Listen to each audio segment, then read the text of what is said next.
Well, good afternoon. This is the State Water Resources Control Board Division of Drinking Water Hexavalent Chromium Costs Workshop. We are going to take a couple more minutes to let people continue to get into the meeting. A quick reminder that if you wanted to make verbal comments today, that you need to email the DDW reg unit at waterboards.ca.gov. Please include your name and your affiliation. And if you are going to be commenting via phone using Zoom, to include your last 3 digits of your phone number. Okay, so hang tight. We'll get started in just a few minutes.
Good afternoon. We're going to give a couple more minutes for folks to get logged into the meeting.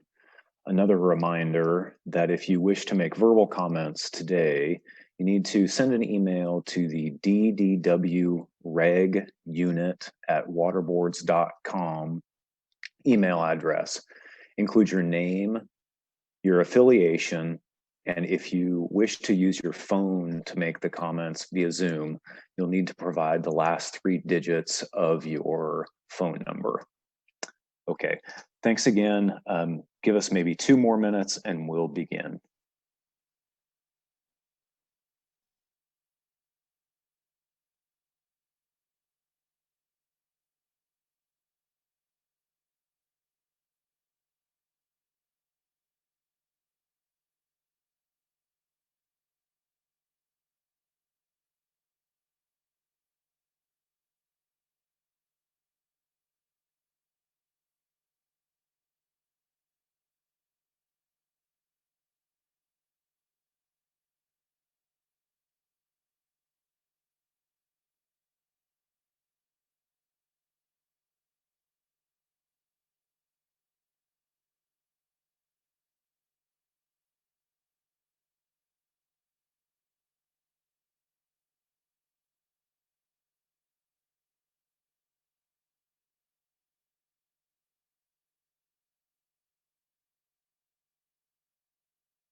Okay, good afternoon. Looks like we're ready to get started. My name is Chad Fisher. I work for the California State Water Resources Control Board in the Division of Drinking Water, and I'm going to be our guide through the workshop today. So this is the, again, the State Water Resources Control Board Division of Drinking Water Hexavalent Chromium Costs Workshop. And we are going to begin with two presentations, one from Mark Bartson, who is the Technical Operations Section Chief, and the other from Bethany Robinson, who is a Water Resources Control Engineer. Who's a Water Resources Control Engineer, pardon me, with the Regulatory Development Unit. And it looks like we may be having a few technical difficulties. I think we are okay to proceed. Okay, so we're going to hear from Mark and from Bethany, and then we're going to have a 10-minute break. And then after the 10-minute break is going to be the our public comment period. And let me remind you that for the public comment period, if you wish to make verbal comments today, that looks better, great. If you wish to make verbal comments today, you need to send an email to ddwregunit@waterboards, which is plural, .ca.gov. So that's ddwregunit@waterboards.ca.gov. Include your name, your affiliation, and the last 3 digits of your phone number if you're going to use that to provide your comments. So with that, we are going to hand it off to, again, Mr. Mark Bartson for our first presentation.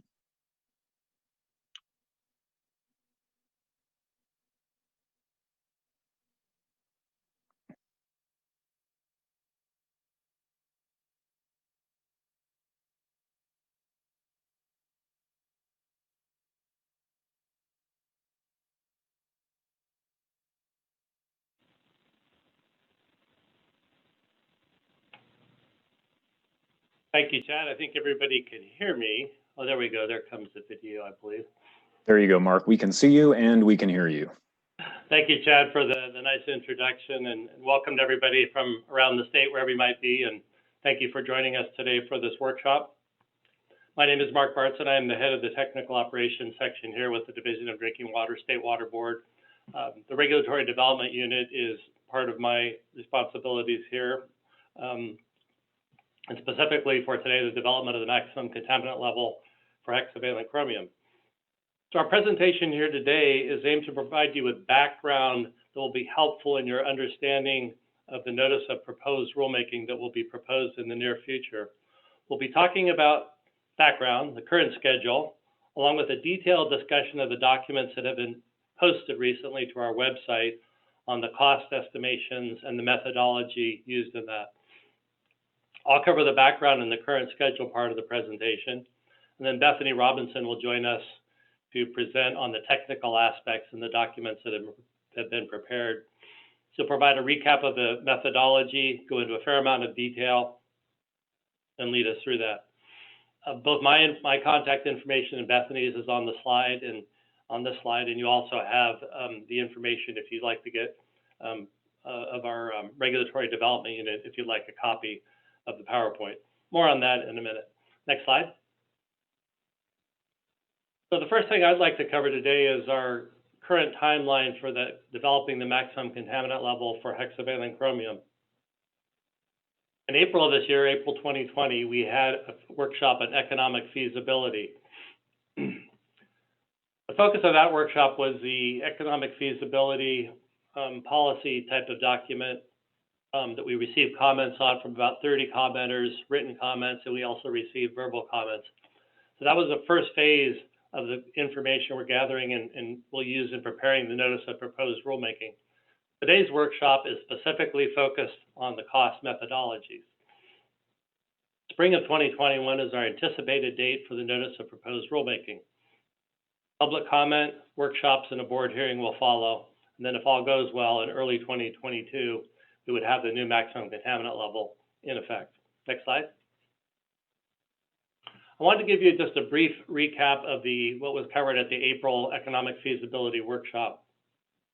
The focus of that was a white paper on the economic feasibility considerations, which is available on our website at this address. There's also a webcast of that workshop available on the State Water Board's YouTube channel. The written comments that were received during that public comment period are being considered by staff and have been read and were provided to the board members. Next slide. So a few more notes on today's workshop.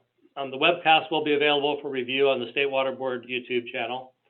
The presentation itself, the PowerPoints, is available upon request to the email address provided. Again, today's workshop is focused on the methodologies used to generate the preliminary cost numbers. Comments and questions related to other issues besides costs will be noted but not addressed today. Provide written comments on cost by December 31st. Of course, there will be an opportunity for formal public comment on the regulations on that package in spring during the formal public comment period. Next slide. I want to touch briefly on one of the key statutory requirements from the Health and Safety Code, section 116365. This section requires that the State Water Board establish primary drinking water standards, including maximum contaminant levels, or MCLs, at levels as close to the public health goal as is technologically and economically feasible, while placing primary emphasis on the protection of public health. I wanted to mention what a public health goal is. So a public health goal is foundational to our process. The Safe Drinking Water Act of 1996 requires the Office of Environmental Health Hazard Assessment to perform risk assessments and adopt PHGs, public health goals, for contaminants in drinking water based exclusively on public health considerations. The public health goal considers synergistic effects from other chemicals and adverse health effects on sensitive subgroups such as infants, children, pregnant women, and the elderly. It also considers the additive effects of exposure from other sources such as food, air, and the environment in general. The public health goal does not consider economics or cost. Next slide. So what is hexavalent chromium? Chromium is a heavy metal that occurs throughout the environment.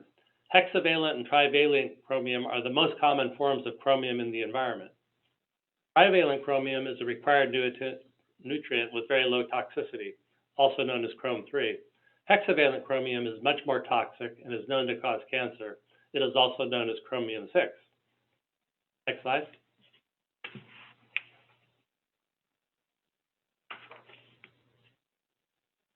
So hexavalent chromium by the numbers. Some of the numbers you'll hear a little bit today, but you'll also hear in our notice of proposed rulemaking. I wanted to go over those. So the current maximum contaminant level for total chromium, includes all forms of chromium, is 50 micrograms per liter.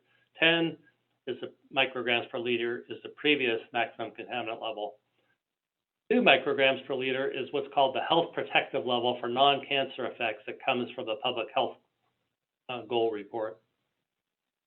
1 microgram per liter is our previous detection level for reporting as established in the previous MCL. At that time, it was the lower limit for MCL evaluation. The practical effect of the DLR is to limit our analysis to the lowest level that we can quantify.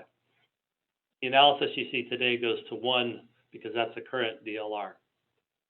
Public health goal for cancer effects is 0.02 micrograms per liter. It is based on 1 in a million theoretical lifetime cancer risk.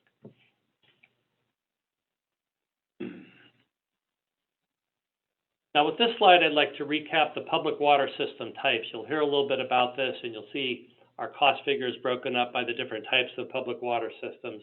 We have our community water systems, which serve at least 25 year-long residents or 15 service connections. There's 2,900 of those approximately statewide.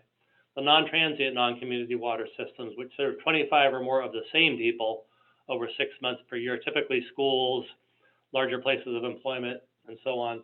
And then the transient non-community water systems, which serve at least 25 people at least 60 days per year, typically parks, maybe a restaurant with its own water supply. The first two categories here are subject to the monitoring and reporting requirements of the MCL that will be proposed. Next slide. So the documents we posted on the website are posted on our upcoming drinking water regulations website, and hopefully you've all had a chance to look at those. I'm going to touch briefly on the first document, the occurrence data, to sort of give some context to this. Then Bethany will go into detail on the other documents that have been posted, shown in the green box here. Next slide. So looking just at the community water system statewide, our current numbers show the following, which is posted in our occurrence data document. You'll see the number of water systems, the system size category in terms of connections, which is typically homes.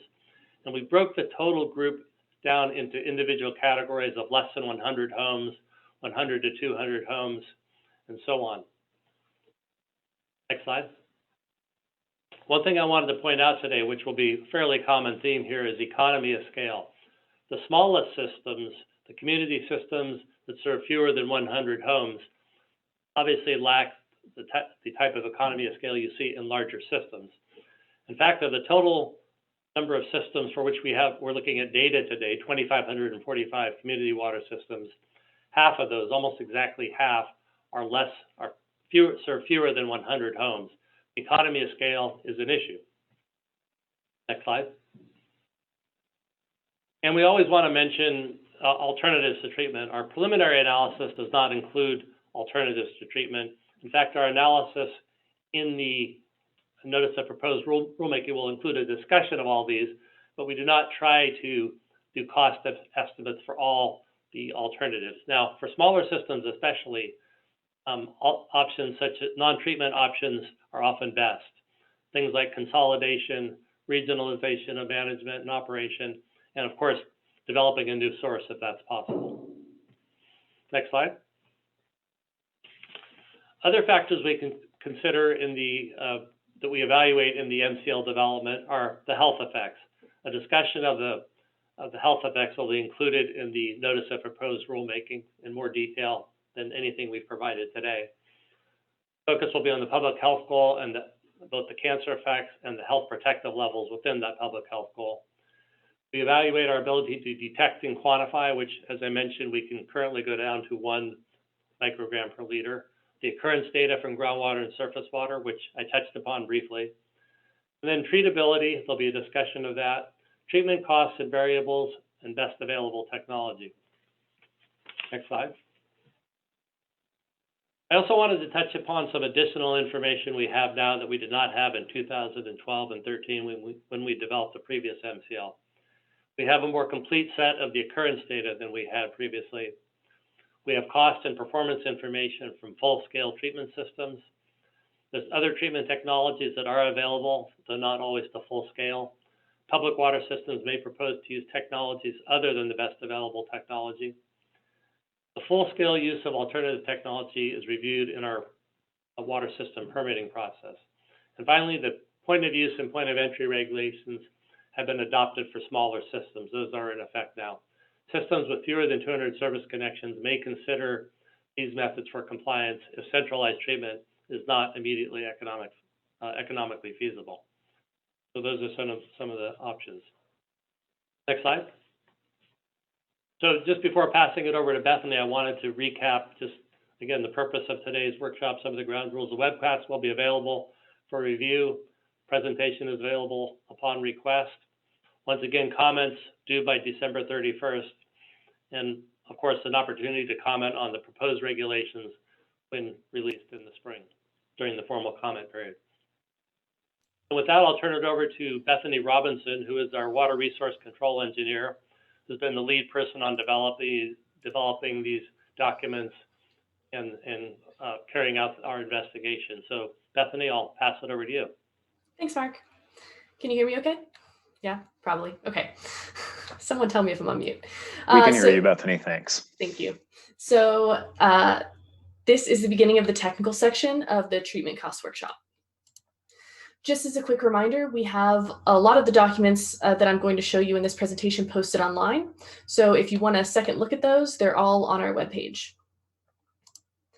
So in this presentation, I'm going to go over the purpose of this workshop, the introduction, the assumptions we made developing these costs, the data we used, the equations from that data, the methods, and then the results, which is going to include sources affected and costs. So the purposes of this workshop are first to present the information that we posted online, but also to provide some context for it. We want to be as transparent with these calculations that we're using for the regulations as possible, and we also want to get the public input on it. If the public has better information or new information, we want to hear about it. So a quick introduction to water systems. I'm going to be using a lot of this terminology, so I'm just going to go over it really quickly for all of us. So a water system will have at least one source, shown here by the little graphic. It may have a treatment facility, and we're going to be talking a lot about treatment facilities, and it will serve some number of service connections, and these are the households that it will usually serve. So Mark mentioned, oh no, this is cost factors. So going into cost factors, there are several different things, especially with these calculations, that are going to influence cost heavily.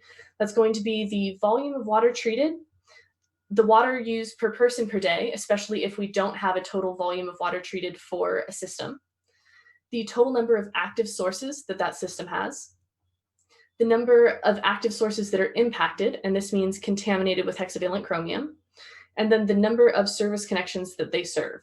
And all of these will be used in the equations we use to develop costs. So a change in these numbers will change the results. So a quick introduction to water systems. So in this little example here, we have 3 sources, and they are all serving 300 service connections without a treatment plant. But let's say that one of these becomes contaminated with hexavalent chromium.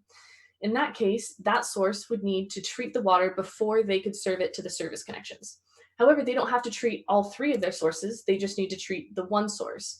So we are going to assume that these 2 other sources are just delivering their water directly to the service connections. And the way we divide this up and figure out who is being served by what water, we are going to divide it up proportionally. So 2/3 of the sources that are uncontaminated will serve 2/3 of the service connections. That's 200 out of 300.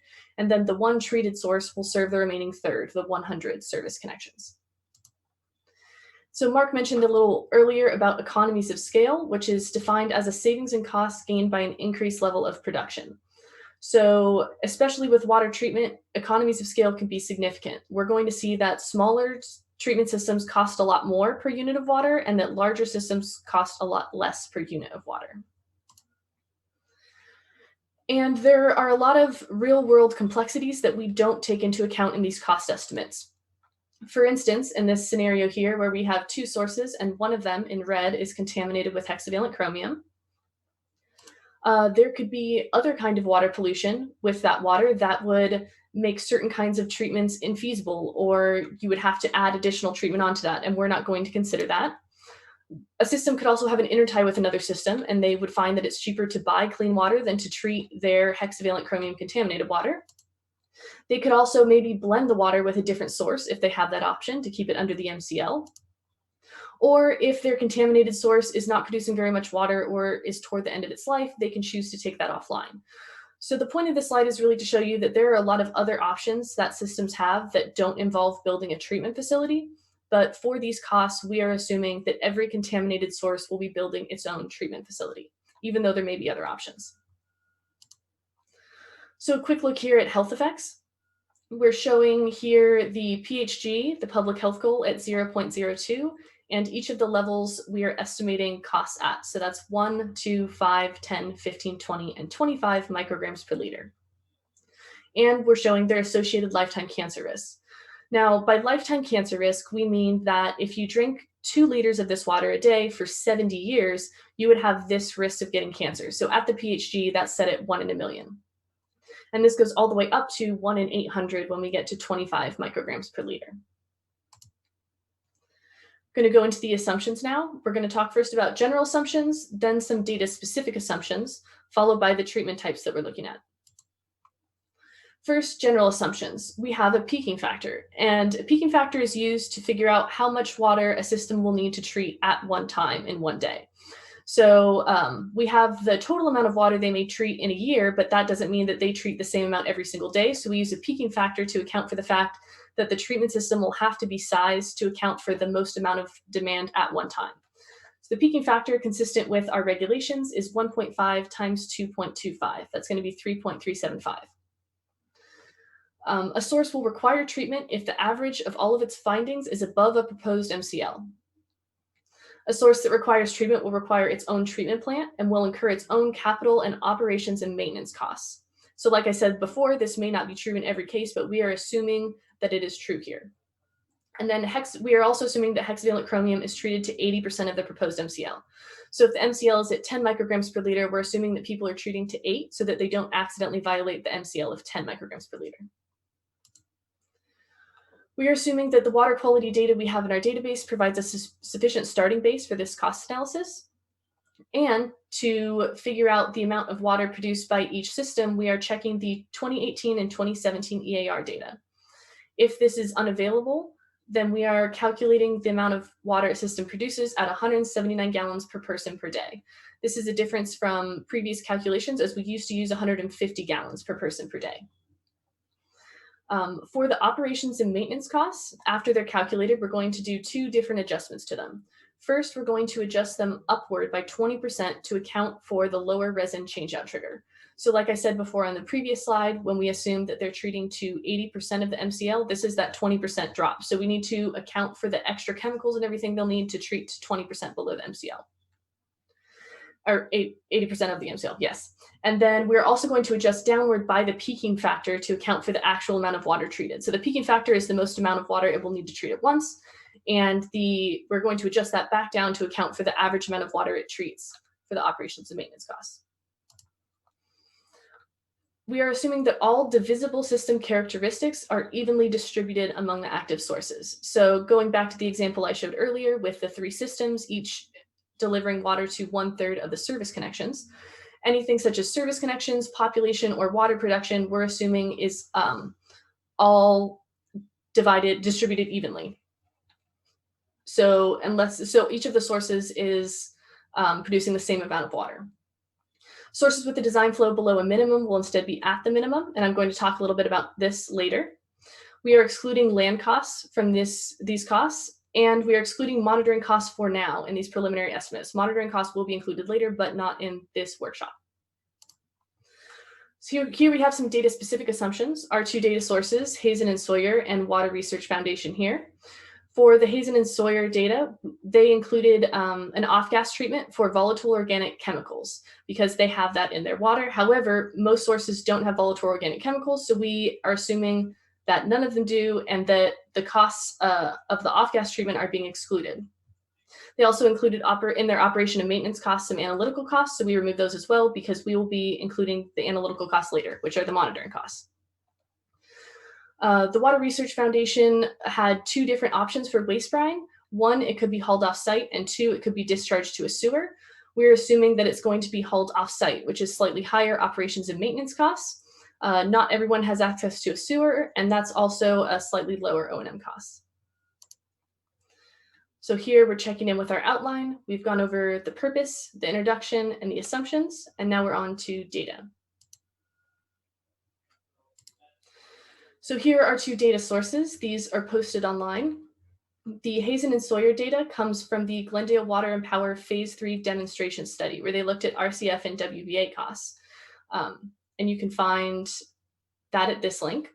And then the Water Research Foundation costs for the strong base anion exchange come from the report 4450. That's probably the easiest way to find that report, and Appendix A. And again, it can be found at this web address. So here are all of the treatment types that were considered. We looked at 2 types of ion exchange. That's weak base anion exchange and strong base anion exchange. We looked at RCF, which is reduction, coagulation, filtration, and we looked at several different types of RCF. RCF with a granular media filter, RCF with vacuum microfiltration, and RCF with pressure microfiltration. I'm going to talk a little bit about these in the next slide and why we have so many of them, but they treat to different levels is essentially the short answer. Each of these have a minimum design flow in gallons per minute and a design flow with which we switch over from our polynomial best fit equations to our linear equations. So we have WBA is at 10. So if any source had a flow less than 10, we would assume it's at 10. That's if a source has a flow below the minimum, we're assuming it's at the minimum. So these are the minimums for each treatment type. Here we have the treatment cost data pulled directly from our sources.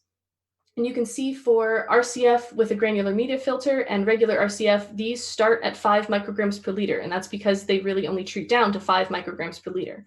So to get costs using RCF for lower MCLs, we use either the vacuum microfiltration or the pressure microfiltration, which can treat down to 1. We see down here with strong base anion exchange, there's also only data for an MCL of 1 microgram per liter, and that's because that treatment treats down to 1 microgram per liter. So when we're looking at higher MCLs, we're just going to be using this same cost data for those higher MCLs. You may also notice in these columns that we're not looking at every single MCL level. We're missing in particular 15 and 20 micrograms per liter. And that's because these data sources didn't look at 15 and 20 micrograms per liter in particular. So to get those costs, we extrapolated between the values that we do have. So here's a quick look at the treatment cost equations. These are posted online, so I'm not going to spend too much time diving into the equations in particular, but I wanted to point out the columns. So we have 2 columns of capital costs and 2 columns of O&M costs. So for capital, we have our best fit column and our linear equation column. So we're going to use the best fit column when our source flow is between the minimum and the maximum values that we saw in the previous table. And we're going to use the linear when it's above that maximum. Same thing for the operation and maintenance costs. If it's between the minimum and maximum, we're using the best fit equations. If it's above that maximum, we're using the linear. Now moving on to methodology. So first thing we did was get the data from Hazen and Sawyer and the Water Research Foundation. And then we created a set of best fit equations and the set of linear equations I just showed you. And those came directly from the data on the slide before that. So if you plug all that data into Excel and you click trendline, polynomial, you're going to get our equations. Same with if you change it to linear. We obtained all of our water quality data for hexavalent chromium from January 14th, 2014 to May 12th, 2020. And then we updated some information for specific sources based on DDW district feedback. So we sent our list of data out to the districts and said, hey, do you see any mistakes? And they came up with a couple of them. And those are all posted online, all of the changes that we made. Then we removed the wholesalers from these preliminary estimates. The wholesalers need a little bit more work before we can produce costs for them. So those will be included later, but not right now. Then we separated the community water systems from the non-transient, non-community water systems. And this is really important because when we break the cost down to a per service connection level, these look very different. Community water systems, think of them as serving houses and people's homes, whereas NTNC water systems serve schools, parks, or prisons. So these are places that have very few service connections, sometimes 1 or 2, and they serve hundreds of people. So breaking it down to a per service connection and comparing them wouldn't really be accurate. And then we averaged all of the hexavalent chromium findings for each source. If this value was above a potential MCL, then we would assume that it needs treatment for that MCL. Next, we estimated the amount of water treated by each source, which first we looked at the 2018 or 2017 EAR. And then if that data was unavailable, we calculated it using 179 gallons per person per day. To determine the amount of water produced by each source, we took the system, the amount of water produced by the system, and divided it by the number of active sources. So this is why the number of active sources is important for these calculations, because that would change the amount of water that each source is producing, if there were more or fewer. If the water production for a single source is greater than 10,000 gallons per minute using the EAR data, we're going to assume that a data error has occurred and instead calculate it using 179 gallons per person per day. We calculate the design flow by multiplying the water production by the peaking factor, which was 3.375. And the design flow in gallons per minute is what's used in the treatment cost equations as X. After this, we make our O&M cost adjustments. We multiply by 1.2 to account for that lower resin changeout trigger, and we divide by 3.375, which is our peaking factor. We can Annualize the capital cost using an amortization factor of 0.0944, which represents the cost over 20 years at 7%. So we are just about to go into the results now, and we're going to look at both the sources affected and the overall costs in several different forms, as well as the population. Looking at the community system occurrence, this is the same table that Mark showed you before in his presentation, but what I want to focus on here are really these system sizes. So we originally only had a category for the less than 200 service connections, and we grouped all of these together, but we're separating them out this time. So we want to concentrate on making sure that we can look at the very small systems and see how those in particular are impacted and how many of them there are. This table here is one of the tables posted online. So I'm not going to go into too much depth. However, I will highlight some things. So looking at the number of sources treated, this graph on the right is the number of sources treated broken down by service connection. So it's just showing you in graphical form the same information I've highlighted in this table. So we could see that the overall numbers change quite a bit. The top numbers are the top of these bars here, and that you can also see that a lot of the sources are in this greater than 10,000 service connection, but we still do have quite a bit in these lower categories. For instance, in the less than 100 service connection category, we have 401 sources for the MCL of 1. This drops all the way down to 9 for MCL of 25. But you can see how the numbers change as we move from MCL to MCL. Here is a zoomed in view of that graph in case you guys wanted to look at it closer. This is also included in the information posted online. So you can see where the number of sources treated doubles or even triples with these smaller MCLs. Looking at the affected population this time, don't worry if it's hard to see these graphs on the right. I'm going to zoom in on them on the next page. But looking at an MCL of 1 microgram per liter, the total amount of people that would be affected by this is nearly 13 million.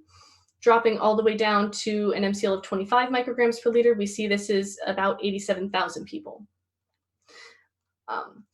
Most of these people are in the service connections greater than 10,000 category, and that's because these very large water systems serve a lot of people. And so most of the people will be in this largest system category. However, we still do see a lot of people in the smallest system category. That's more than 50,000 people for an MCL of 1 microgram per liter, all the way down to 643 for an MCL of 25 micrograms per liter. So here's our closer look at these graphs of population. So on the y-axis here in this first graph, we have population, and we have the potential MCL on the bottom. So as the MCL is lower, more people are affected, more people would need to have their water treated. And moving down, these colors are the size of water system. So in this top brown color, we have the service connections greater than 10,000. And this is, like I said before, most of the people are being treated or being served by these larger water systems. On the right, we have the population on the y-axis again, but instead we have the average number of service connections in the category on the x. And each of the colored lines are the potential MCLs. So for an MCL of 1 microgram per liter, we see that the most people are affected and that most of them are in this largest system category. And we can see how much it steps down with different MCLs. Going into the non-transient, non-community water systems, again, this table is posted online, so I'll highlight the sources treated, which corresponds to the graph on the right again. We see that for an MCL of 1, first off, we're looking at many fewer systems than before, and we are, the most we have in this first category is 534. When we drop all the way down to an MCL of 25 micrograms per liter, you can see we only have 8 sources that need treatment. And so when we're going to be looking at especially the averages later on in this presentation, when we get down to the MCL of 15, 20, and 25 micrograms per liter, we're not really looking at averages as much as we're looking at a couple systems together. So keep that in mind when the numbers seem to jump around a little bit. Here we have a zoomed in view of the number of sources treated. We can see that a lot of them are this green color, which is the smallest category we're looking at, the 25 to 100 population category. And that comparatively, not that many people are treated by the very large systems in this case greater than 400 people.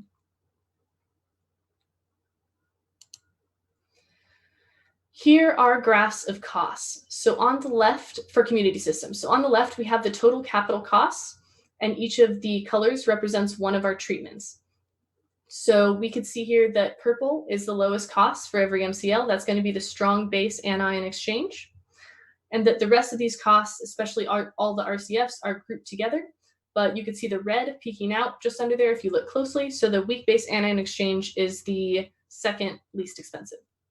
Moving on to the annual O&M costs, the same trend of the strong base anion exchange being the lowest cost for every MCL. However, we see that the RCF with a granular media filter appears to be second. Maybe down here we have the red peaking lower. So these start to move around a little bit. They're not necessarily in the same order for every single MCL. To the right, we have the total annual cost. So this is the annual capital cost plus the annual O&M cost together on a graph, and it's divided up by color with the service connection category. So the red category is the service connections less than 100. So these are where most of the costs go. And this is for two reasons. One, economy of scale. It is more expensive for smaller systems to treat the same unit of water as it is for larger systems. And then second is for these very small systems, we had that minimum that I talked about before. So if they were less than the minimum, we assume they were at the minimum. So these very small systems that may be treating maybe 5 gallons per minute, we're assuming 100 for a lot of these costs, which is a huge jump. Here I'm going to go into the monthly costs per service connection. So starting on the right with the total, this is the average of all the costs per month. So we see that for an MCL of 1, this averages between $28 and $66 per service connection. And this goes all the way to between $17 and $35 per service connection. Now you can see as we move from column to column that this average is not the same in every column. And it gets more expensive the smaller the system is. Just like I talked about before, a combination of that minimum and the economies of scale. When we get to a service connection less than 100 category, we see that these numbers are between $476 and $654 per service connection per month. And that when we drop all the way down to 20 micrograms per liter, this gets all the way up to 1,019. And so these, however, these costs for the very small systems sometimes don't hold just for the next system category. So when we look at between 100 and 200 service connections, this drops quite a bit down here at 20 micrograms per liter to a range of $76 to $132, which is a huge difference between these two. Moving on to the NTNC systems, the non-transient, non-community water systems, we can see the total capital costs in this left graph here. And we see similar trends to the community systems, but not exactly the same. These strong base anion exchange costs in purple continue to be the lowest for every MCL, followed by the weak base anion exchange, and then the RCFs that are grouped together up here. It looks like we still have that granular media filter RCF being the lowest of the costs. Moving to the annual O&M costs, this is where we see a bit of a switch actually. Instead of purple, we have the red weak base anion exchange costs being the lowest here, followed by the purple, which are the strong base anion exchange. The most expensive seems to be RCF on its own, and the rest of these, the microfilters up here for 1 and 2 are the highest. On the right, we have the total annual cost. That's the combination of both the capital costs and the O&M costs. We see, again, the same trend of this green category down here, our lowest size category taking up most of the cost, and that very little of it goes to the remaining 3 categories on this graph. Here are the monthly costs per person for the NTNC systems. I'm going to start again on the right with the total. We see averages between $56 and $83 per month per person, all the way to $88 to $161 per month per person. This is looking like it's trending upward at 20 micrograms per liter, but again, this is an average of very few systems, so it's not indicative of a trend. We see that for the lowest size category, we have the highest costs again, between $373 and $515 per month per person, all the way to $225 to $504. And again, once we step just one size larger, the costs drop quite a bit compared to the smallest size category.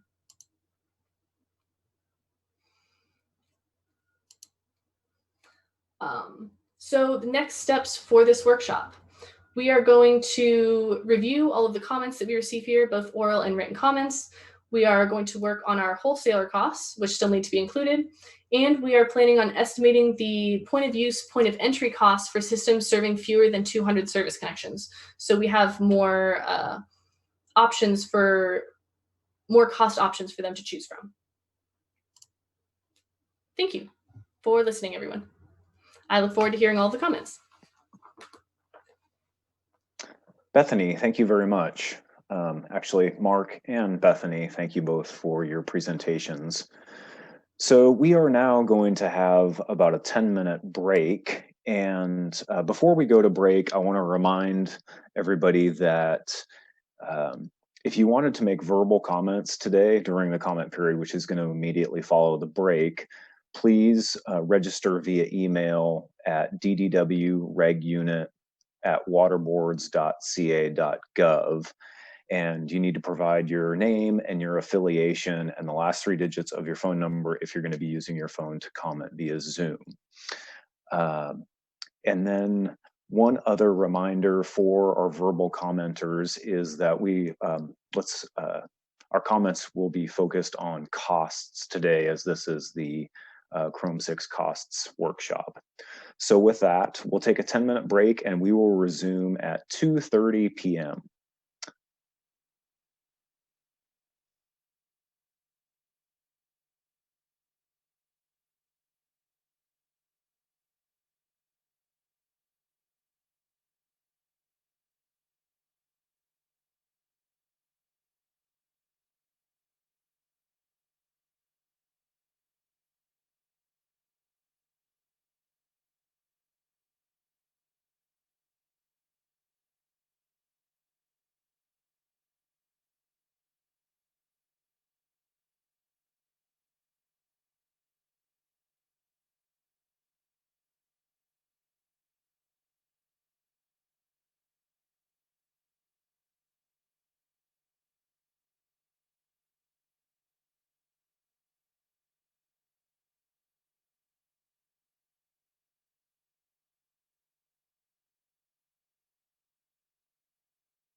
Okay, we're back. I hope everybody got a chance to take a short break.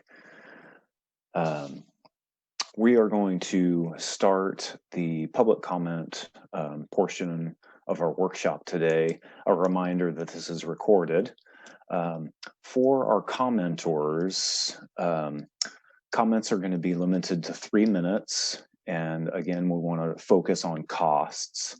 And I'll state your name and your affiliation, and then allow you to unmute yourself, and then you can begin your comments. I'll also try to say who are the next 2 commenters so that folks can be preparing. So with that said, our first commenter is going to be Colleen Fields from Boa Vida Communities. And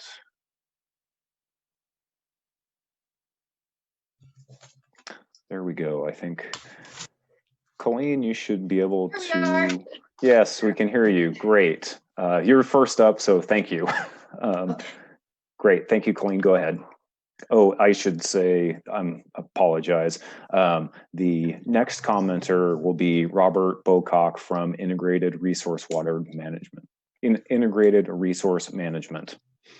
I apologize. I was going to go ahead and email my comment. Would that be okay? Yeah, written comments are definitely encouraged, and you can do that at comment.letters@waterboards.ca.gov. Would you also wish to make the verbal comments as well? No, I wouldn't. Okay. I would prefer just to go ahead and send them in writing. Thank you. Okay. Yeah, thank you, Colleen. So we will move on to Robert Bocock. And Robert, I am unmuting you now. There we go. So Robert, you should be able to speak, and maybe before Robert goes, I want to emphasize that we highly encourage folks to give verbal comments today, and you can continue to register if you are on the fence, or if you want to go ahead and verbally comment. You can continue to register, throughout the course as we're having comments. So again, verbal comments highly encouraged. And Robert, are you there? I am. Robert, wonderful. You can start your video if you like, or just do the audio. There we go, Robert. Go ahead and take it away. Good afternoon. Thank you very much. My name is Bob Bocock, and today I'm speaking on behalf of the Aaron Brockovich Foundation. I'm a 40-year career water industry professional, a former utility manager, public works director, court-appointed watermaster, and active participant in the American Water Works Association and the Association of California Water Agencies, as well as the Water Research Foundation, numerous water NGO boards, and have testified many times before the California Legislature, the Water Board, and the United States Congress. I currently manage a national water resources consulting firm. In 1994, I was one of the leaders of the cleanup of the Baldwin Park Operable Unit in Los Angeles County, the largest groundwater cleanup drinking water program at a federal Superfund site. I'm well versed in the evolution of all drinking water treatment technology advances, the ion exchange treatment process deployed in the San Gabriel Valley and other locations have been incidentally treating hexavalent chromium for decades. Approved for perchlorate, but removing Chrome-6 well below the DLR for decades. The state of California has been messing around with a regulatory standard for Chrome-6 for over 20 years now. Here are some significant events associated with the development of the maximum contaminant level for Chrome-6. 21 years ago, in February 1999, OEHA established the first public health goal of 2.5 parts per billion. In September of 2000, the governor signed SB 2127, Adam Schiff's bill. We all know where Adam's at today. It required the California Department of Health Services to identify the locations in the San Fernando Aquifer. I'm not going to go over everything because the list is quite extensive as to the activities of regulating Chrome-6 in the state of California. But on in October 2001, the governor signed SB 351 Ortiz, requiring the California Department of Health Services to adopt a Chrome-6 MCL by January 2014. We're over 16 years delinquent in California law. On July 11th, OEHA released its final PHG for Chrome-6, dropping it an order of magnitude to 0.02 parts per billion. Then in August 2013, the MCL was set. We are all aware of what has happened since then, in that the court hearing in May of 2017 struck down the MCL because they believed that the Department of Health Services had failed to properly document the MCL feasibility process. The science surrounding Chrome-6 has been corrupt and subject to multiple embarrassing agency investigations by professionals that are part of the record today. The infamous Dr. Zhang scandal comes to mind. Dr. Paterno in the Public Integrity Report. Tox strategies work. Much of the Chrome-6 source water contamination is in fact from man-made sources. Yet we continue to let polluters off the hook. Yes, Chrome-6 has been discharged from chrome plating, paints, leather processing. It was an active ingredient in tens of thousands of processed water systems as a biocide until just a few years ago here in the state of California. It was used in road salt as a corrosion inhibitor, and the oil and gas industry with scores of applications throughout the Central Valley. Ask yourself this very simple question. Why has the American Chemistry Council been so aggressive about Chrome-6 on behalf of the nation's largest manufacturer of Chrome-6, Elementis, for decades now, while ignoring the MCL setting process for arsenic, nitrates, perchlorate, all of the chemicals that are out there? Why so much attention on Chrome-6? Follow the money. Sadly, the MCL setting process becomes so political and manipulated, it is now perceived as corrupt by many. We need to get this right. The white paper on economic feasibility analysis is supposed to be the new way, yet many have already may have already become a dysfunctional process itself. The statutory requirement is clear. The state water board sets MCLs at levels that is as close as feasible and to be correspondingly public health goal, placing primary emphasis on the protection of public health, and that to the extent technologically and economically feasible. The public health goal is 0.02 parts per billion, which is the numerical value that must be used with primary emphasis. The water treatment technologies are readily available and deployed throughout California and approved for other contaminants, but incidentally are removing Chrome-6 at levels well below the DLR of 1 part per billion. The DLR is part of the technologically feasibility process, 1 part per billion. However, most laboratories can and do test to the public health goal of 0.02 parts per billion. The proposed Chrome-6 best available technology analysis is outdated and makes false assumptions as to the scalability and economies of scale. Chrome-6 is and has been economically feasible to treat for decades. Who's fooling who? What makes this contaminant any different than the costs associated with treatment for TCE, 1,4-dioxane, 1,2,3-TCP, arsenic, nitrate, and now a laundry list of PFAS compounds? Again, we must get this right. This new economic feasibility analysis procedure will be with us for decades. Let's keep it simple, protect public health, and check our politics at the door. A maximum contaminant level for Chrome-6 of 1 part per billion is not only technologically feasible, it is economically feasible. And as it relates to safe drinking water, consumer affordable. Thank you very much. Thank you, Robert. Our next comments will be from hang tight. Our next comments will be from Krishna Feldman from Olone Elementary School, and then following Krishna will be Stacy Taylor from Mesa Water District. So go ahead, Krishna. Okay, hello. I hope you can hear me and see me if possible. My name is Krishna Feldman. I work at Ohlone Elementary School. If you can see behind me, I don't know if you can because I can't see myself. I actually have a reverse osmosis drinking fountain in my library, and that's because last year we discovered that the levels of chromium-6 at our school were averaging between 10 and 17 parts per billion whenever they were tested over the last 6 years. And so we did something about it, and our school district did the right thing and got reverse osmosis systems put in. And I think I'm somewhat worried that one, you guys are looking at costs for, how do I put this?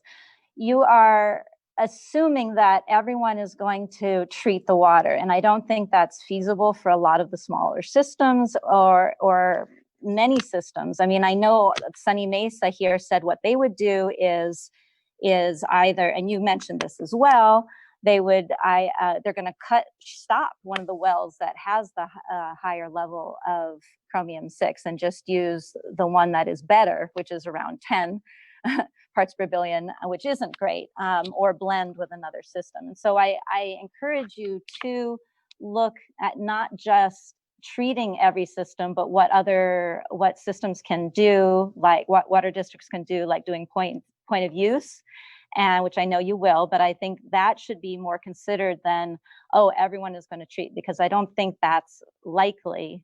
But we need this MCL now. We need it sooner than later because our children are still being affected. Last month, we found out we had another kindergarten who has leukemia at our school. We have a new case of cancer at our school almost every year.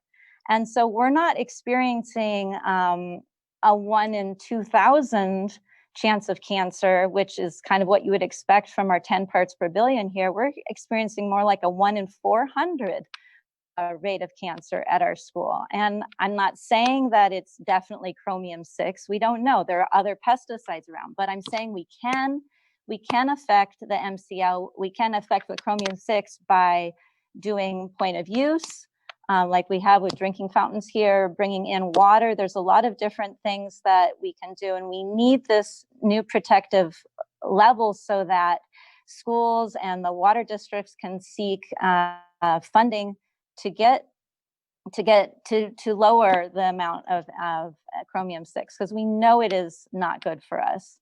And I hope that we do this right and we do this quickly, because it has been going on for way too many years. Personally, at home, I live in Watsonville, and I'm trying to get pregnant. And when I found out about the chromium-6 and arsenics, I put in a reverse osmosis system in my house. And not everyone can afford it, but I think we need to do right by the people living here, and because it's their right to have clean, safe drinking water. And so please, let's do this MCL as soon as possible and as low as possible. It is feasible to do 1 part per billion, and I hope we aim for that, not 10 parts per billion. I think we can do better than 10 parts per billion. So thank you so much for hearing my comments. Thank you, Krishna.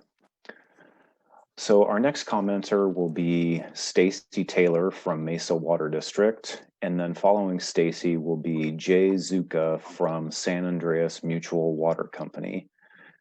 And Stacy, you should be able to comment now. Great. Thank you very much. My name is Stacy Taylor, and I am the Water Policy Manager at Costa Mesa-based Mesa Water District, which is different from South Mesa Water Company that I see is also participating, which is actually to the northeast of us. Mesa Water serves businesses, institutions, and 110,000 residents with over 26,000 connections. Our community consists of 28% DAC residents and 11% seniors on fixed incomes. Really appreciate this opportunity to comment on the cost estimates for treatment systems in order to meet a future Chrome 6 MCL. And we wish to thank staff for today's and yesterday's presentation and for your work on this important issue. Now, our system is not impacted by Chrome 6. However, we recognize the importance of this work on economic feasibility for this MCL and future water quality regulations and their economic impacts on the public. As we all know, Chrome 6 is just one contaminant with a long line of constituents of emerging concern to follow, including PFAS, which we are dealing with in Orange County and other areas, and for which we'll need to go through this same process. We do share the concerns and agree with the comments made yesterday by Association of California Water Agencies, Coachella Valley Water District, Cal Mutuals, and others. And I'm not going to address the mechanics or specifics of the cost estimates because our comments today are more global in their three areas of concern. First, water affordability. California is already struggling with water affordability, made worse by the pandemic. And we see a need for a cost benefits analysis that analyzes the various treatment options to comply with different MCL levels, the cost for such, and the health benefits for each, followed by developing a methodology for determining the economic feasibility for a water system in its community to afford those cost burdens on top of the existing costs for providing safe, affordable, reliable water, along with a policy to determine this quote unquote sweet spot that was also mentioned yesterday, cost benefit, so that we can adopt economically efficient and cost effective regulations. This has been reaffirmed as a legislative goal per Senate Bill 617. Additionally, the legislator made it clear in its 1996 California Safe Drinking Water Act amendments that it did not want scarce public funds spent pursuing extremely costly drinking water standards that provide, quote, little or no additional public health benefits. Second, we recommend phased implementation in assessing economic feasibility of treatment systems for Chrome 6 and other future regulated contaminants. We suggest that standards implementation start with larger water systems, 10,000 or up connections, which do have, the advantage of economies of scale and can provide lessons learned that could help reduce costs for the smaller water systems. We also recommend a grace period to allow systems appropriate time to budget for, test, and implement treatments to come into compliance. And lastly, assistance for small and DAC water systems. We suggest the Water Board take full stock of its grants and tools to help small and disadvantaged water systems before setting an MCL. These resources should and could be made available to water systems that cannot afford treatment methods identified by the State Water Board for Chrome 6 and future constituents. Thanks again for this time and your consideration and for hosting 2 public workshops on this important issue. And this concludes my remarks. Thank you for your comments, Stacy. Our next commenter is going to be Jay Zuka from the San Andreas Mutual Water Company, and then following Jay will be Andrea Ventura from Clean Water Action. Do I have the floor? Go ahead, Jay. Thank you. Okay, yeah, thank you so much. So my name is Jay Zuka. I represent the San Andreas Mutual Water Company, which is located in La Selva Beach, sort of near Watsonville. We serve 135 connections at our water system. So our water system serves a community that is a community of seniors on fixed incomes and is a small community water system. So I thank you very much for this opportunity to comment on cost estimates and, in this process to reach the MCL for Chromium 6. So we believe the evaluation of the technological options and costs is premature because the science behind a new proposed MCL has not been updated and a new public health goal is needed consistent with the current science.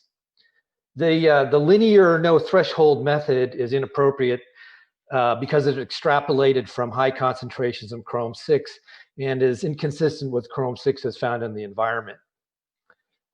We would prefer that the cost estimates for treatment methods be calculated on the basis of economic feasibility, especially for smaller water systems and those serving communities with limited incomes. This is especially important to us because we have only 135 connections and we have limited resources.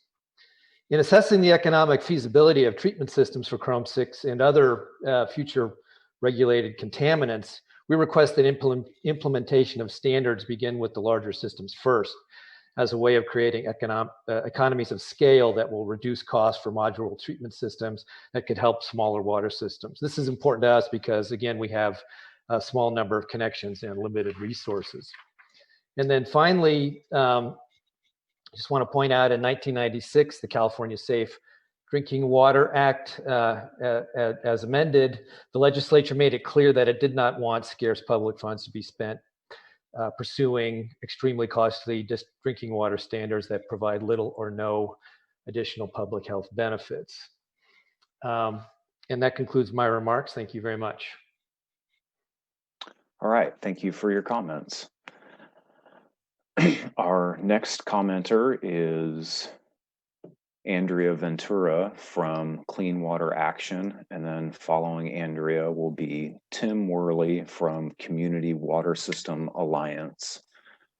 So let's see, Andrea, you should be all set to go. Okay, can you hear me? We can, thank you. Okay, great. Thank you for this opportunity to speak today. I am Andrea Ventura. I am the Policy Director for Clean Water Action in California, and I also head the Toxics program at our organization. As this board has heard from Clean Water Action before, regulating hexavalent chromium is urgent, and we need to expedite this process given that we have been working on it since 2001. Millions of people have been and continue to be exposed to this dangerous carcinogen over those 20 years, and enough is enough. Community members throughout California have the right to safe water and not be drinking hexavalent chromium. Now, while I do want to focus on the cost analysis, I do wish to start by reiterating a point that I've made publicly before. Clean Water Action did not believe when the original MCL was first established, I was working on it then, nor does it believe now that a standard of 10 parts per billion is adequately health protective of the California public.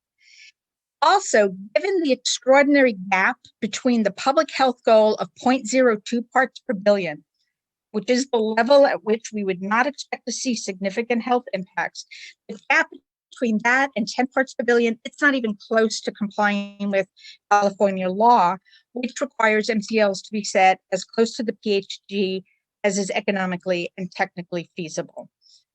The updated occurrence data that we received in this most recent package of documentation is particularly striking and confirms our position that we need a new MCL that is truly health protective and cost effective.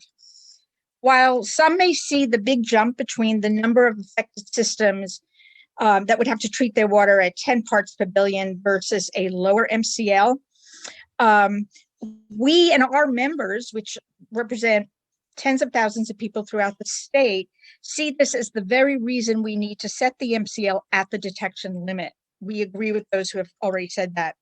As we have heard today, 13 million people are affected by hexchrome at the level of the detection limit, which is still over the public health goal.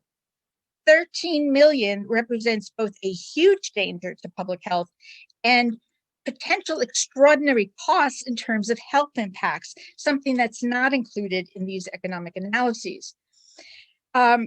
While it was implied by a previous speaker, this contaminant does not pose a minimal health impact, nor do scientists agree, and that scientists are where we should be hanging our hats on this, nor do scientists agree with the water agency and industry assertions, both to this board and in the legislature, that there is new science that would put into question the public health goal. By going through that process, we would be misusing scarce public funds. So that argument just simply does not hold up to us. We cannot play with numbers that leave this number of people, 13 million people, unprotected. And just for the record, I could be one of them, and that's not acceptable to me. So with this perspective, we appreciate seeing staff comparisons of costs per possible standards. It is still unclear a few things in my reading, and maybe I'm just missing some of this, but we don't see some of the arguments coming out clearly. How do new technologies and funding mechanisms been incorporated into this analysis? Are the costs based on traditional treatment, or do they include the innovations such as stannous chloride? That may not be a panacea, but it can lower the cost in numerous water systems, as it did in Coachella. Do cost predictions consider how many systems have no infrastructure in place to treat hexchrome versus those who have moved forward proactively over the last 20 years toward their treatment? Something Mr. Bocock actually spoke about in a different context.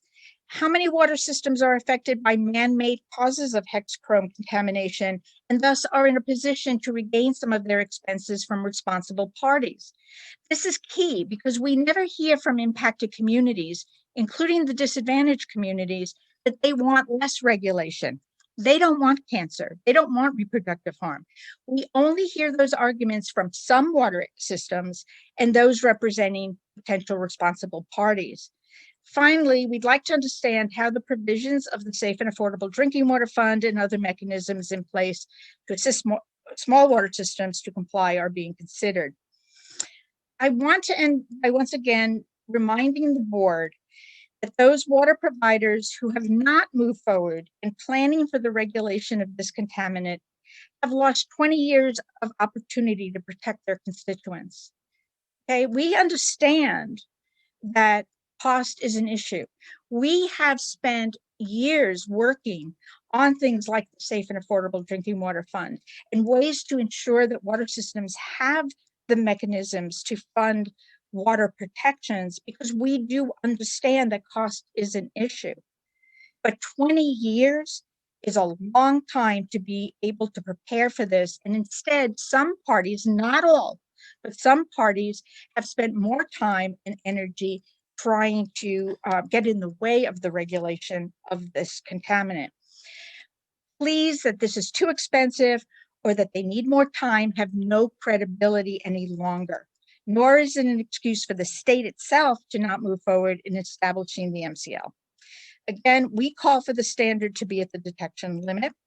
That is, as you have heard, technically feasible, and we believe that there has been more than enough time to plan financially in order to comply.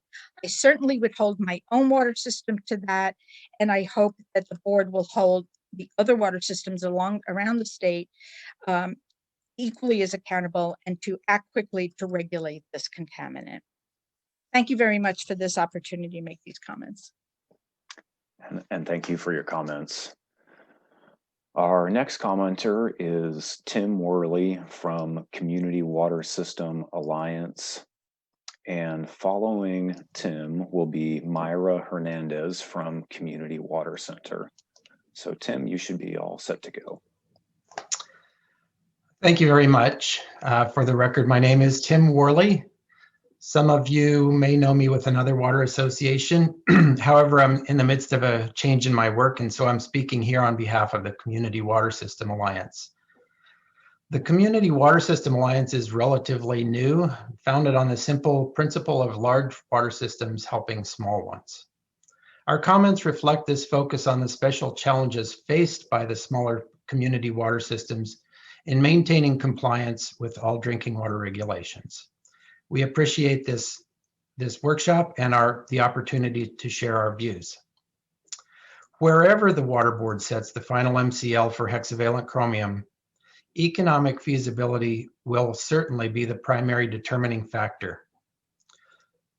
Unless, as was referred to before, unless the US EPA pays for the cost, as under the Superfund, it is inconceivable to us that the MCL could be set at or very near to the detection limit. because the Safe Drinking Water Act expressly requires this consideration of what is possible with best available technology and at what cost, which is the key.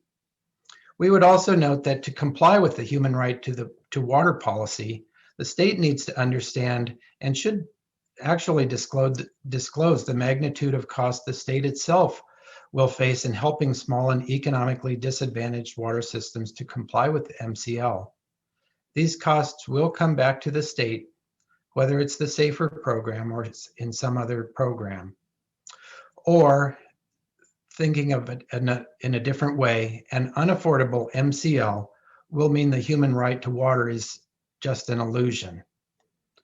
Analysis of community and household affordability at different MCL levels is a vital component of the economic feasibility and will be necessary components of economic feasibility determination, which the state will have to defend. Our understanding of the court's rejection of the prior MCL was that the economic analysis alone is insufficient and a defensible determination of, quote, economic feasibility, unquote, is essential. Economic feasibility may be debated at a later stage of this regulatory process, but this stage is designed to establish the factual basis. From some of the comments presented yesterday, we want to make sure that the facts of occurrence and treatment costs are as accurate as possible, and we have not completed a full analysis of those costs at this time. We urge you, however, to investigate the comments made by Dr. Seidel about updated occurrence data. We also urge you to add analysis of alternate treatment methods that may be more cost-effective in some circumstances. Specifically, you really should look more closely at treatment using stannous chloride, as requested by Mr. Bigley from Coachella Valley Water District. We support analysis of permitting point of use and point of entry devices on a larger scale.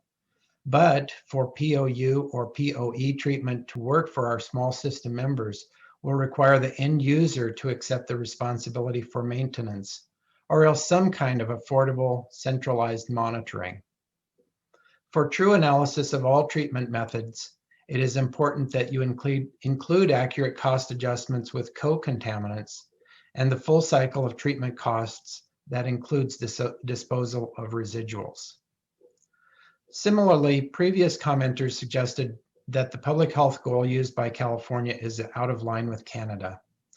While the PHG is set by OEHA and not the Division of Drinking Water, there is a persistent belief by many in the water community that their review of public health science is influenced by politics.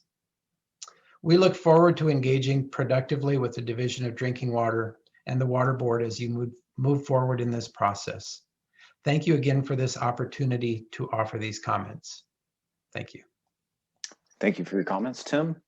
Our next commenter is Mayra Hernandez from Community Water Center, and following is Madeline Chen from Del Rio Mutual Water Company.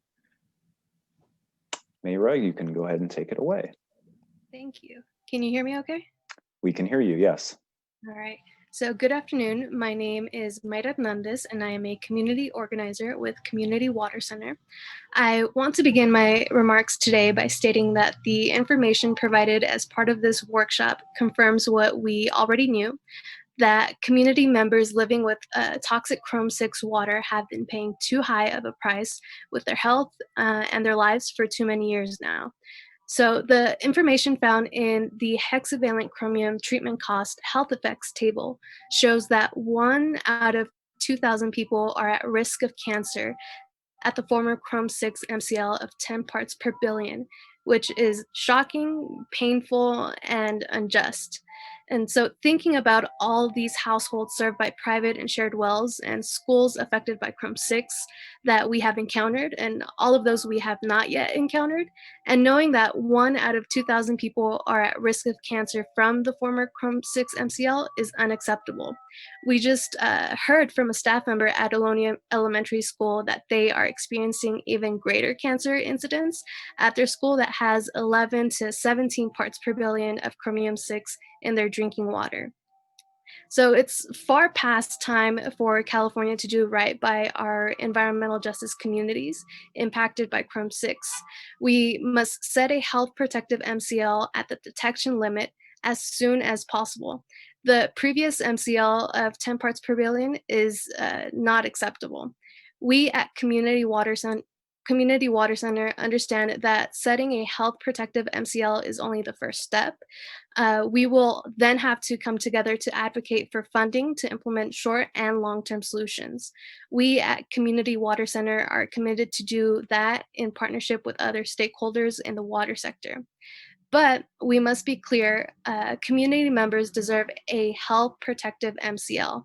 Anything less will have to be explained and justified to mothers and fathers, children and grandchildren about why their health simply wasn't worth the cost.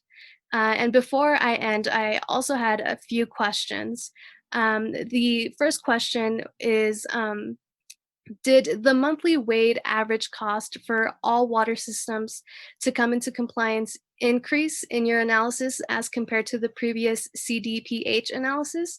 And if so, why hasn't the technology improved? And then the second question is, did the State Water Board look at health costs at different MCL levels in their white paper? You indicated that you would provide a quantitative economic feasibility assessment based on averting stomach cancer. This matters because we also have to consider the cost that people are paying with their health and not only the cost of treatment. And lastly, the last question is, why did they use 176 gallons per capita? It seems like a high amount and twice what the study found. And so that's all I have. Thank you for the time. Thank you for your comments, Myra. Our next commenter is Madeline Chen from Del Rio Mutual Water Company. And following Madeline is Logan Largent from South Mesa Water Company. So go ahead, Madeline. Hi there. Thank you for this opportunity to speak today. My name is Madeline Chen, and I'm representing Del Rio Mutual Water Company. We're based in El Monte, California, serving 100 connections. The Water Board should work to find help for water systems with less than 200 connections through clearly identifying point of use and point of entry devices as acceptable technologies to address chromium 6 and supporting innovation of centralized monitoring and customer communication systems for point of use or point of entry devices based on new technologies. It's not merely a matter of technological capability. It also has to do with liability. So for smaller water systems, homeowners should be allowed the ownership of these devices targeted to deal with regulated contaminants. Small water system operators can be held to annually rotate testing for these devices, and testing will ensure proper performance every year without assuming liability for their individual performance, which should rest with the manufacturers. This is important to our community because we are a water system that serves a disadvantaged community, and point of use is really the only thing that makes sense for our limited amount of resources as well as connections. We prefer that the cost estimates for treatment methods be calculated on the basis of economic feasibility, especially for smaller water systems and those serving communities with limited incomes. Thank you for allowing me to make comments about the Water Board's cost estimates for treatment systems in order to meet a future chromium MCL. That concludes my remarks. Thank you again. Thank you, Madeline. Our next commenter is Logan Largent from South Mesa Water Company. And following Logan will be Trudy Hughes from the California League of Food Producers. So Logan, you should be able to make your comments now. Great. Thank you very much for the opportunity to provide a public comment today. My name is Logan Largent. I'm working with the South Mesa. My apologies. My internet connection is a bit spotty, so I will leave my video turned off for the moment. No problem at all. I'm working with the South Mesa Water Company located in Calimesa. We appreciate the work completed by staff as well as the efforts undertaken to accommodate previous comments, but we have several points that we believe should be addressed. We believe that the evaluation of technological options and costs is premature because the science behind a new proposed MCL should be updated with more recent data. The public health goal determined by OEHA is a useful reference point, but should be updated to reflect the most recent scientific data. Furthermore, the linear no-threshold modeling method used in the analysis is inappropriate because it is extrapolated from earlier investigations of high concentrations of chromium-6 and is inconsistent with chrom-6 as it is found in the natural environment. It is our understanding that an economic analysis will be conducted as opposed to an economic feasibility study. In our opinion, this is not sufficient because it does not comply with the 2017 Superior Court ruling that invalidated the previous MCL. Furthermore, it does not consider the impacts on small and otherwise disadvantaged water systems. The court specifically mandated economic feasibility. In assessing economic feasibility of treatment systems for chrom-6 and other future regulated contaminants, we request that the implementation of standards begin with larger water systems first, as a way of creating economies of scale that will reduce costs for modular treatment systems that will be available for use by smaller water systems.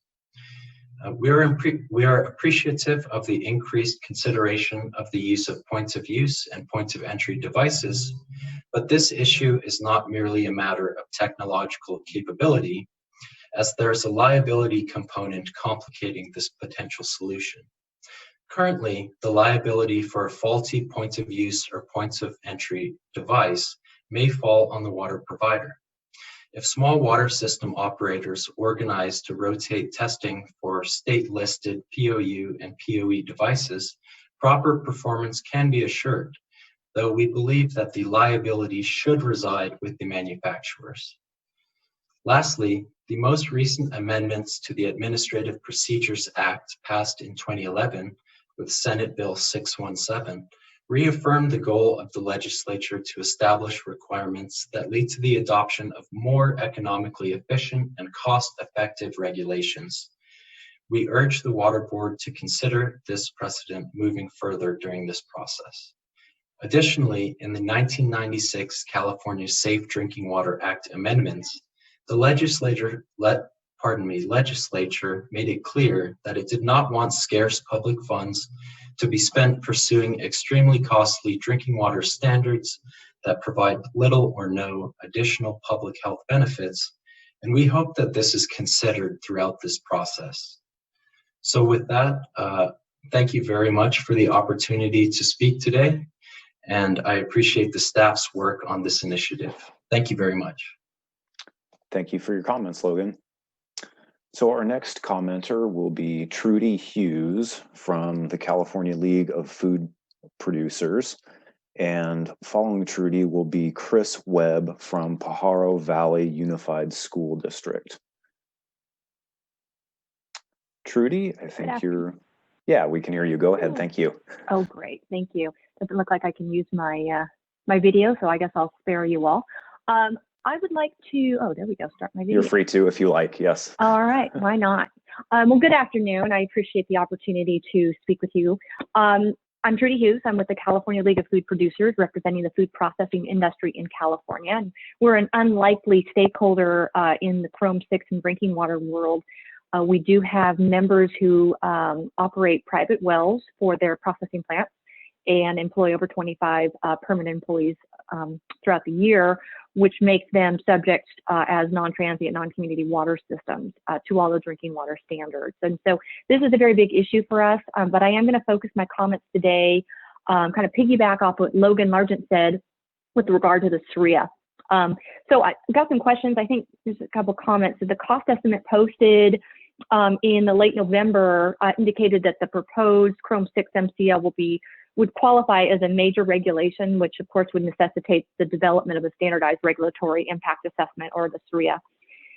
The SWRCB process calls, as we all know, for additional transparency in the analysis of potential regulatory alternatives. In this case, that means evaluating the costs and benefits of each potential maximum contaminant level, or MCL, considered. And in addition, the cost effectiveness of each alternative MCL should be compared, and the incremental costs and benefits among the alternative MCLs should be estimated.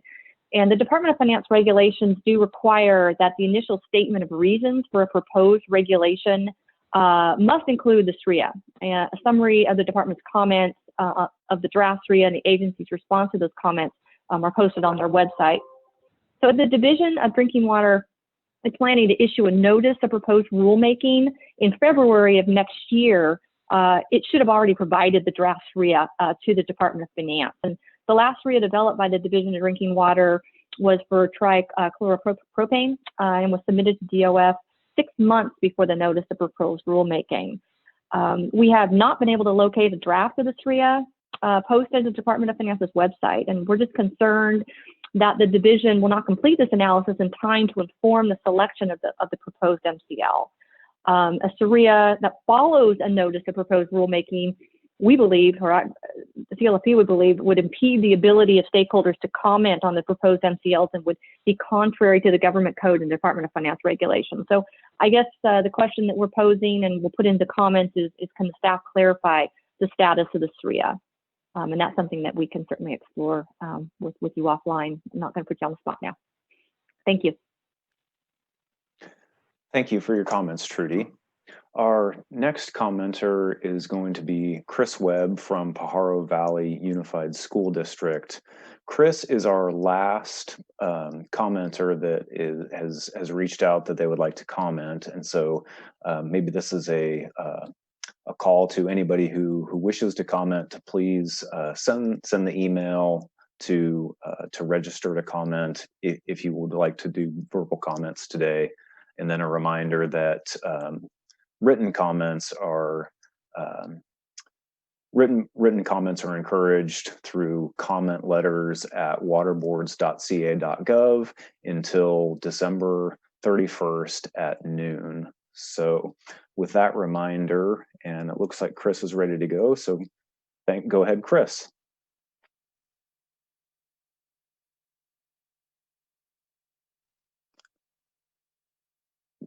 Hang on, Chris. There you go. You should be.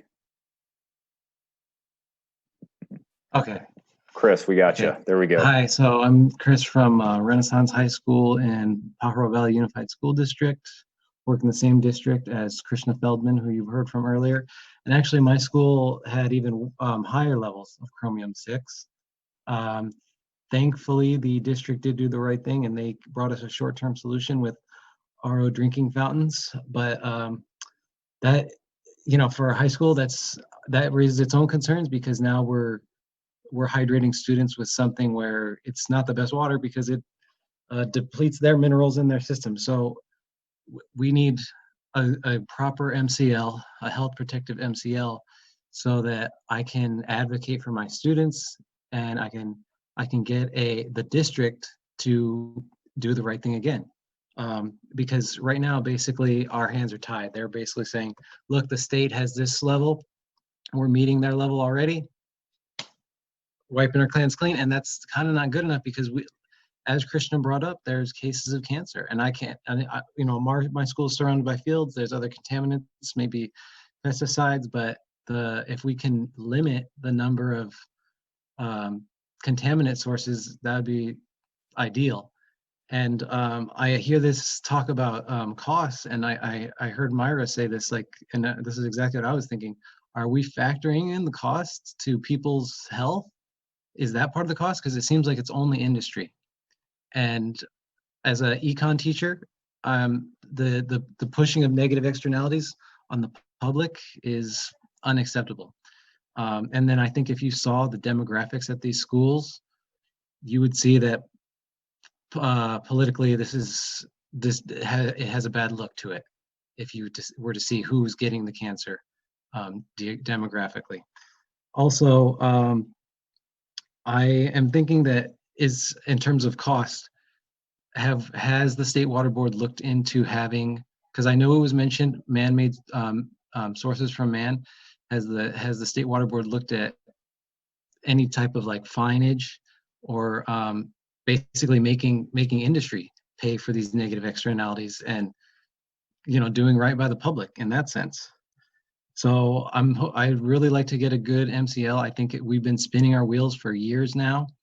I think it would be kind of it'd be just untoward, let's say, put it diplomatically, untoward to have the same MCL and not improve, not get more health protective, not get closer to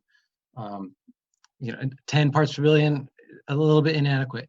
I think of, I hear that 1 in 2,000 number, and I'm wondering like, oh, is this factoring in that, like, what if you have been a student in my district for your entire life? So your first 12 years you've had, contamination. Are we looking at bioaccumulation of young people and how that could, maybe increase those numbers, which is why Krishna brought up a higher incidence rate. I'm not sure that they're factoring in the youth factor in there. And I want to make sure that we have something that's going to protect the youth, because even if at 1 in 2,000, that means at Watsonville High, which is over 2,000 students, that means every year someone croaks already. That school has had several staff people pass away this year, and it's not necessarily because of contamination here, but the point is that we're talking about vulnerable communities, and they already bear a higher cost. So we need to do right by them. So thank you for this opportunity. Chris, thank you for your comments. And with that, I want to thank everybody who has commented thus far. We've now completed our list of registered commenters, but we are going to pause for 5 minutes and just to allow anybody else that has decided that they would like to comment to go ahead and register, and then we will reconvene in 5 minutes. So let's just call it 3:30. So we'll do 8 minutes. If you have decided that you would want to provide verbal comments, please send an email to ddwregunit@waterboards.ca.gov. We'll add you to the list of our registered commenters, and at 3:30, we would love to hear your comments. So with that, we'll take a pause until 3:30. Thanks again to all our commenters thus far.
Okay, welcome back. It's 3:30.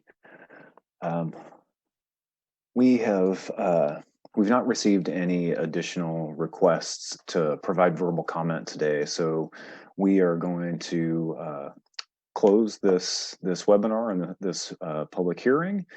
The